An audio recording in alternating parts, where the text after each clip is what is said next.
Hello, welcome to Steve McDonald's Arts and Crafts, and today what we're going to be doing is we're going to be looking to see if we can use foil in resin, and I'm going to do a coaster, a bangle and some pendant that we've painted with iridescent paints to see how well it comes out. I'm not sure what it's going to look like or how it's going to work, but I want to give it a go to see if we can get some really nice effect. Now I've got these iridescent paints from Arteza. I will link everything that I use in the description below, so if you want to have a go then you can just get hold of them really easily. Don't forget to hit the subscribe button and ring my bell so you get notifications when I have a new video coming out, and let's get on with it. So first what I'm going to do is I'm going to rip down the foil into, and this is just normal aluminium cooking foil. It's nothing special about this whatsoever.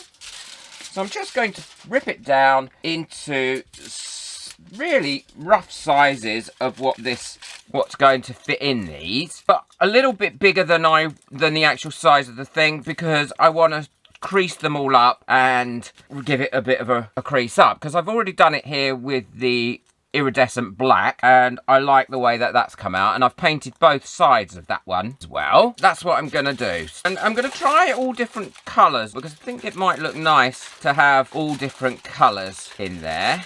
Now this one I'm gonna do like this, then I'm gonna crease it up. Well, I'll show you what I'm gonna do. So I'm just gonna paint this over. Now it probably will need 2 coats of whichever colours that you're using. It does leave some foil coming through on 1 coat, I found, but it does paint really easily. I just paint it on top of my silicone mats as well, because to be honest it wipes off really easily as well. So I'm not sure what colour this is. This is shady orange. But as you can see, the foil does come through a little bit on the first coat, and you might like that effect. Leave it like that if you like that effect. And then what I'll do is I'll just dry that with my hairdryer. So I've got all my resin mixed up now, and I'm using a really thick art resin, and the one I'm using is by Resin Colour. I will link it in the description below. And if you'd like to buy me a coffee just to say thank you for any of my videos and help support this channel and get your name on the coffee board, then the link for that is in the description below. So I've covered the base of this in resin and I'm pushing this down, but what I forget to do, and you'll see this a little bit later, is I forget to do enough squidgy widgying of it or pushing it, and I do get bubbles form underneath it. But actually some of the bubbles are really quite pretty. I could have put it in my pressure pot, but I didn't think of doing that. I'd just like to say a quick thank you to all my members whose names are coming up now. If you'd like to become a member of my channel, then the link is in the description to that as well. So I'm covering this up, and as you can see, it hasn't bled at all, and I really do like the pattern that it's made and the colours as well. I'm just going over it with my long neck lighter to get rid of any bubbles. Remember, never a torch on silicone moulds. I've shown in a video, which I can link at the end of this one, of what will happen if you do that. Now, I'm using a pipette to fill up the bangle, and what I did was I just rolled that one up and popped it inside to allow it to get ready for the resin. I'm just making sure it's pushed down, trying to release any bubbles that are in there, and then I'll follow on and I'll do the same with the tiny little jewellery pieces, and then I'll leave it for 24 hours.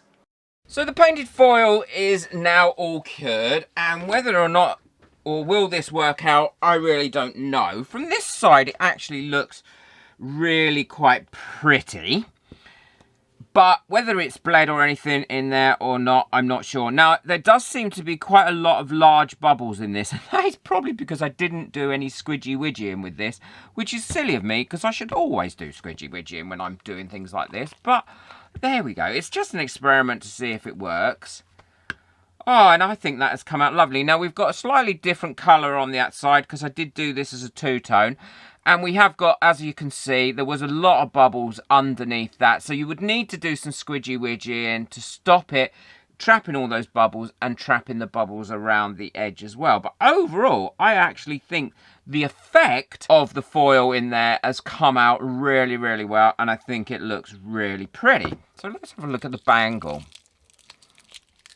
God, I over-poured this one, didn't I? Oh, that resin coming off. And I think that has worked lovely in there. But again, quite a few trapped bubbles, so that would be something perhaps put in my pressure pot next time, or perhaps make sure that I do some squidgy widgying so I don't get any trapped bubbles. But where it has worked, I think it works really well, and I think it looks really, really pretty in there. Just those bubbles. So let's have a look at the jewellery pieces. Yeah, same sort of thing. But at least the colours haven't run, and we know the colours haven't run. So to me, oh, that one hasn't got bubbles in it. So that looks, I think that's come out really well. I think that looks really pretty. Big bubble in that one. And the same for the iridescent black. I'm not sure if the lights are allowing it to pick up really well in here. But that has got no bubbles in it either. And I think that has come out really well too. So a bit of a hit with the fact that it can work and it looks really pretty. Just need to play around with the technique so I don't get these bubbles. But overall, I will be definitely playing around with that technique. And I really like how it's come out. Don't forget to hit that subscribe button so you can see my other experiments and my resin projects. Please leave a comment and let me know what you think. I'll definitely be giving it another try to ensure that I get rid of these bubbles. Although actually in this coaster, I quite like them because they were quite large bubbles that were trapped under there. So they've left really nice big kind of shape. But it's not what I want. Be sure to check out the video that's coming up next on the screen. I will link a video there that I think you'll find really, really interesting. So pop along to that one next. And if you'd like to buy me a coffee, just to say thank you for all my experiments and help towards supporting this channel and me, it's really appreciated. And the link to that is in the description below, along with the link on how to become a member. Enjoy your resin. Take care. Bye.